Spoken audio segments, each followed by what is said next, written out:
Hey everyone, welcome to week 28. We're going to go back to painting. So we're going to leave the spoken paintings behind, but it was an amazing week, so thank you all for participating. But this week we're going to paint again. And what better way to do it than by painting something in a way you're not supposed to paint it. So this week's theme is going to be you're not supposed to. And I think we're going to be doing a few of these weeks. So for this week, we're going to concentrate on our surface and we're going to work on paper that has not been primed. This is raw paper. And what you usually read is that you're not supposed to paint on a surface that's not primed. This week, we're going to challenge that and we're going to see if we paint on paper, raw paper, unprimed paper, what's going to happen? What does the painting look like? How is it going to affect the paper? We're going to check that out. So thank you guys for withstanding last week. And we're back. We're painting. So we'll see how this goes. Okay, let's get started. Now for this week, we're going to go back to painting, but instead of just simply going back to a regular painting, we're going to do something a little bit different. And different in the sense that I thought it would be super cool if instead of approaching painting the way we have done it in past weeks, we say, well, what if we start off on the wrong foot?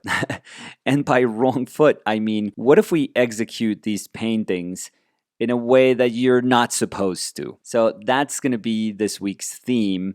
And I think if it works, and I think it's going to work, we can do one of these weeks later, or maybe we can do like a back-to-back week. Or if we go nuts, we could do back-to-back-to-back week, because I think it's going to be super, super fun. So what are we talking about when we say, let's try to approach this painting in a faulty manner, in a way in which you're not supposed to, or, quote unquote, you're not supposed to? There's a big question mark after that statement. I think the most kind of basic way to say, I'm going to paint in a way in which people advise you not to, is to take a surface, any surface. I'm going to use paper throughout this week. I used the moleskin paper, the sketchbook paper. I think that paper is absolutely wonderful. Honestly, props to them. I've bought 100% of the sketchbooks I have. They in no way give us anything. All the materials that we have, we've bought. Props to them. They're a big company and they deserve that praise because that paper is killer. That paper is amazing if you're doing multimedia work. It just works wonderfully for drawing, if you're drawing in graphite, or if you're doing pen and ink, or if you're doing watercolor, gouache, or if you're doing like me, oil painting. My sketchbook project that we did about 2 years ago, it was 99% oil painting. And those little books, those little sketchbooks, they can pack a punch. They can stand a beating, and I love them for it. That experience that I had 2 years ago was the one that led me to believe that this particular paper is one of the most benign surfaces that I've ever encountered, and I love it dearly. But during that time, in those 2 years, I actually primed every single one of those pages. Well, not every single one of them. Maybe I did a couple of pages that I didn't prime. But what I would used to do is give it about 3 coats of transparent acrylic binder, which basically just sealed off the paper. Now, because it is so absorbent, the paper usually still behaves like paper, because you would think when you prime something that you're actually going to be painting on top of the primer, and that's not really what you want. You still want your surface to behave like a surface. If you put so much primer on top of it, let's say you have a beautiful piece of raw linen, and if you decide to put 20 coats of gesso on top of that linen, eventually you're not going to be painting on linen, you're going to be painting on gesso. There's going to be so much gesso on top of that linen that you're not going to really experience what linen feels like. So when you prime something, ideally, you want to seal the surface and then prepare it so that it can receive whatever technique you're going to paint on top of it properly.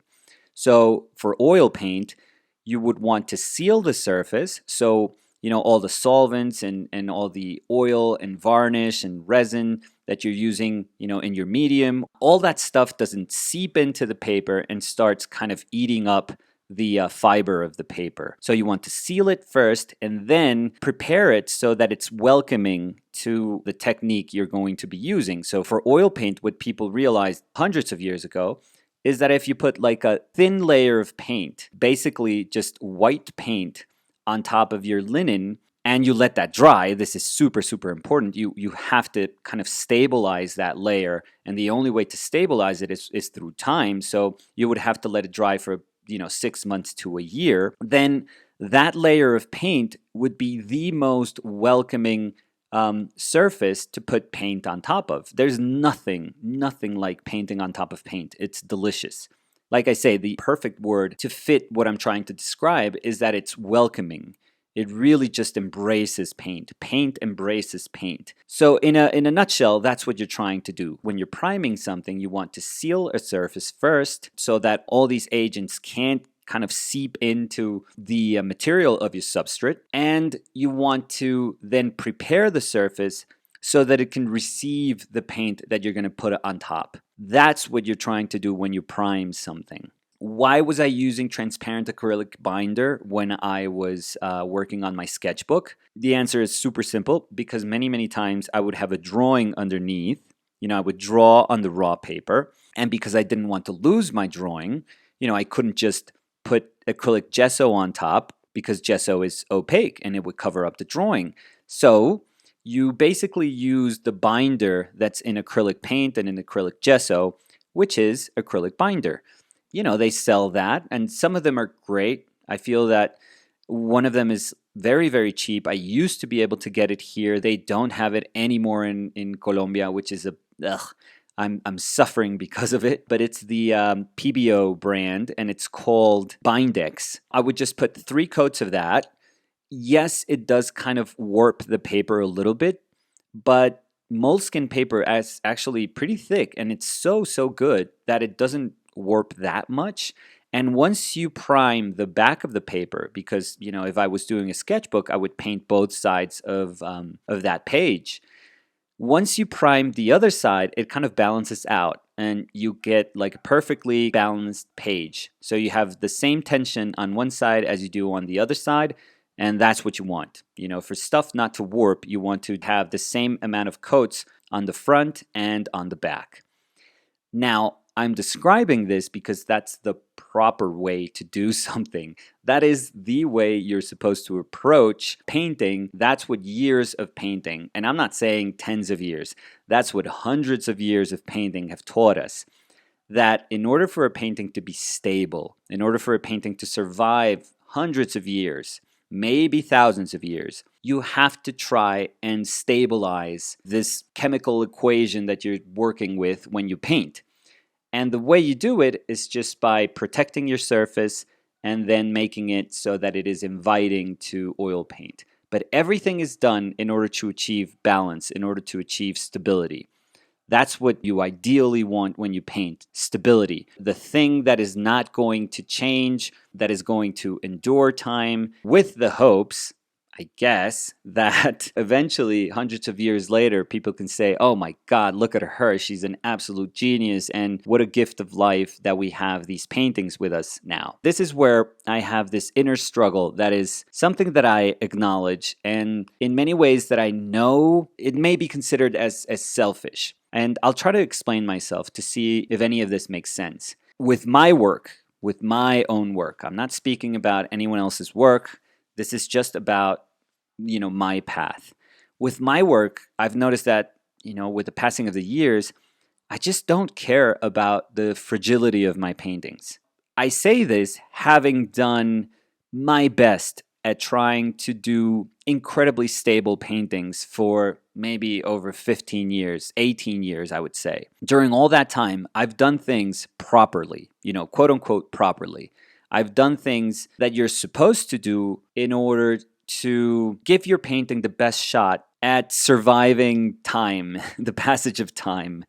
So I've done that, and I know how to do that properly. I acknowledge that that is the way that you're supposed to, that whenever you enter into this realm of painting and you are part of this legacy of painting. Legacy in the sense, not that you're doing the same quality of work as a Rembrandt or Velázquez. No, but you understand the efforts that those people went through to try and understand what it means to make a stable painting. You're in many ways respecting all those efforts that people went through hundreds of years ago, and you're just part of that tradition. I am grateful for that, and I totally understand it, and I deeply respect it. I really do. Because if Rembrandt just said, oh, you know what? I don't care about the longevity of my paintings. I don't care about the stability of my paintings. I just want to paint for this moment. Then chances are I would have never seen a Rembrandt. I would have never understood what a Rembrandt was. I would have never experienced a painting. And Rembrandt is one of those painters that literally changed my life. So when I say this is what I believe in, when I say that I really don't think that paintings should be interested in trying to withstand the pass of time. I also know that in many ways I'm being kind of selfish, because if that's the philosophy other painters had 400 years ago, then I would have never had the opportunity for these amazing paintings to be part of my life and to shape my life. And maybe it's easier for me to say this because I have experienced those paintings. And it's like, yeah, I've already seen a Rembrandt, but I'm choosing not to paint like that right now. I think that that's easier than to have said, wow, there was this legendary painter 400 years ago that, according to all of the scripture, was one of the most incredible painters in history, but we have nothing to quote unquote prove that because those paintings just didn't resist the passage of time. Although that would be amazing. That would be legendary. I mean, Rembrandt is legendary, but that would be like godlike if you knew that there was a painter that every single person revered and said that this was like the hand of God, but that now we just don't have any trace of her paintings. Oh, that would be like, oh my God. Because now you're competing with the extent of your imagination. So that would be super cool. But anyways, I do understand the sort of problem I get into when I say I just don't care that my paintings grow old with time. And what I mean that they grow old with time is that they are going to change and they are going to be fragile and they are going to disappear. Because this argument, I base it on something that's very, very simple. I don't know why painting has to become our kind of legacy, that painting is something that we have to leave behind, and that we have to suppose that newer generations are going to care about it or learn from it or feel that, this is something indispensable for them. I don't know. I think that somehow it's sort of pedantic to feel that. It is trying to understand your painting beyond what it actually is, and to see it as this expansive thing through time that maybe it's not supposed to be. And all I say is that why can't our painting be like us? Why can't it share our nature, the same nature of us as human beings? Like, why does it have to survive more than us? I think that that's so weird. I guess it's a gift that we have, the fact that we can look at Renaissance, high Renaissance, Baroque painting, and we have this testimony of what they believed in and what they achieved, and we can learn from it. That's the whole point of history, that we can learn from it, that we can contextualize it and understand it and learn from it. So if we strip that away, we just wouldn't be able to learn from anything that was done before us. And I guess I understand that. I really do. That's why I say that I'm super conscious of my statement of when I say I don't care about my painting surviving me or surviving, I don't know, 50 more years, 100 more years. But I also say it's something kind of beautiful when just a painting reminds you that it is alive, that it shares your same life, that it is this thing that came from us, that is part of us, of a creative effort of human beings, and that it doesn't have to, because there's nothing that says that a painting has to survive for hundreds of years. Nothing. Nothing in its nature says this has to be part of generations through generations of human beings, and it will be the bearer of this torch of wisdom.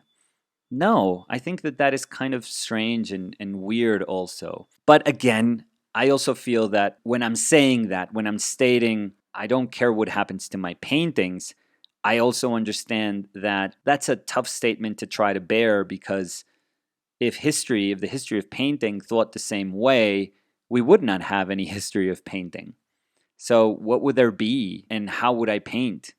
I would certainly not be the same human being. Having said that, I just think that for me, painting has become just a moment in a longer passage. By itself, it's not really important. And I think that I've said that before. And what I truly believe in is that, for example, through these exercises, through just painting daily, through this daily routine that would be very, very different if I would just paint on a single painting for a whole year, for example, every single day for a whole year in a single painting, which was an amazing endeavor, but it would be completely different. Completely different. Their nature would be entirely different, even though it's painting, and painting fundamentally is the same act. But how you feel about it, what you learn from it, would be entirely different than if you were painting these daily sort of exercises, if you had a routine of painting.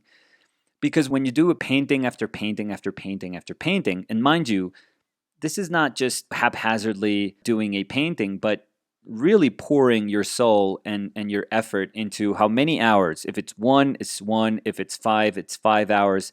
However long it takes you to do a painting.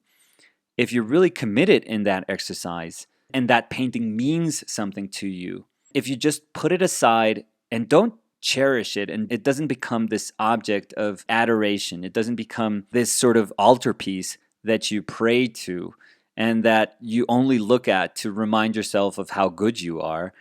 If you just put it aside and then do another one, and then do another one, and then do another one, then painting just becomes this thing that you repeat. It's this thing that's there. And it's amazing because the more you do it, the lesser value it has, but the more invaluable the act of painting becomes to you, because it becomes part of your everyday life. It becomes a way in which you understand everything, you attempt to understand everything. And that's kind of where I'm at. And I think that if I started considering that nature of painting that tries to withstand time, that tries to be eternal, that tries to be different from our nature as human beings, from the nature of everything in this universe, then I would feel weird. Then it becomes like styrofoam, you know? Painting like styrofoam. Those are the two things that nature can't kill. We want them to survive forever for two different reasons. Painting to teach us about the beautiful thing that we are, and styrofoam to remind us about our stupidest nature. I don't know. I don't want painting to be styrofoam. I want painting to decompose. I want painting to become part of Earth, like we are going to become part of Earth. So for me, it would be strange to say, I'm trying to take, the importance, the relevance that painting has sort of nurtured for hundreds of years, becoming this very, very important, almost solemn act that we human beings do. And I'm trying to strip it from all of that by just painting and painting and painting and painting, and just trying to replace that sort of religious quality that it has with the most mundane quality. If I'm trying to do that, but I care about its longevity, but I care about its stability, but I care about it potentially becoming this object that can affect people for centuries, then my mindset is in two way different places. My mind is going to be struggling to understand, what am I painting for? What is the nature of paint then really? Because you can't have one with the other, I feel. You can't feel detached and then want to preserve something for eternity. That's not how it works. That doesn't, make sense at all. So I'm choosing the detached part. I can let go of my paintings at any time. There's not a single painting that I do now that I couldn't just say goodbye to immediately, instantly. That I couldn't just, throw to the garbage or gift to somebody or just burn it and never see it again. I can. That's completely fine with me. And it's not going to hurt. I promise you, it's not going to hurt at all. Saying goodbye to my sketchbooks, the 2 years of work, didn't hurt. It felt amazing. It felt absolutely amazing. Like this weight was just off my shoulders. So I'm sure that saying goodbye to any single painting that I've done in this year, that we produced in this project, throughout this year, I wouldn't mind. I don't see any of these paintings as being better or worse than any other painting that I've ever done. So it's not like I have a jewel that I'm like, oh my God, I did a crazy ass good painting this week. No, I'm going to keep this one. I'm not going to sell it. I'm not going to put it for sale. I'm just going to keep it. No, I don't want to keep anything. I almost feel like painting just doesn't belong to me. It's just something that's there to teach me something, but I can't apprehend it. And I think it's wrong for us to think that time can apprehend it, that it can just be frozen in time. So what are we doing this week after all this rambling? Because it's not just about doing something that's technically wrong. It is understanding why we're doing something that's technically wrong, quote unquote, and why we're going against the you're not supposed to. Why we are challenging that idea and why we are saying, well, why are you not supposed to? What if we embrace the you're not supposed to? What if we take a piece of paper and we paint on it and it's raw?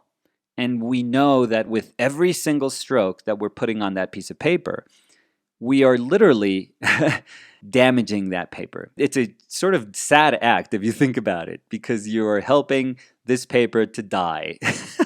That's terrible.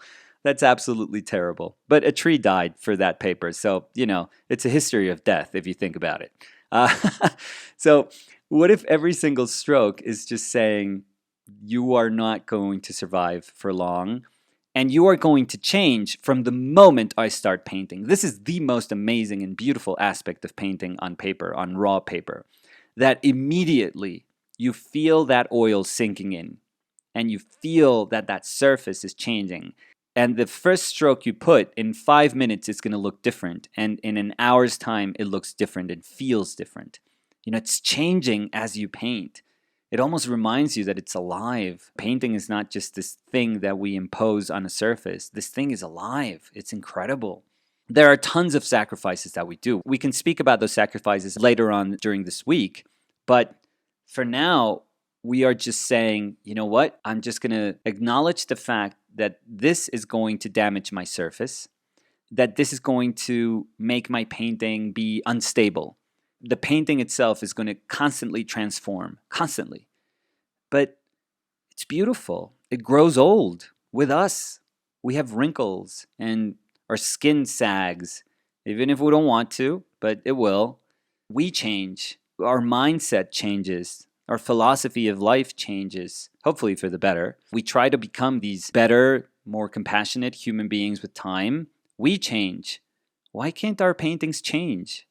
Why can't our paintings just evolve to? Some people would say, well, they devolve. They're going to be just ashes in decades. Well, maybe they are evolving into ashes. Maybe that's the whole point. That's going to be the exercise for this week. We are going to paint on raw paper, and we're going to see how our painting is being affected by that choice that we're making. We are going to do a lot of things wrong that you're not supposed to during this week. And if it's cool, like I said, we can try to paint in improper ways for a couple of weeks to come too.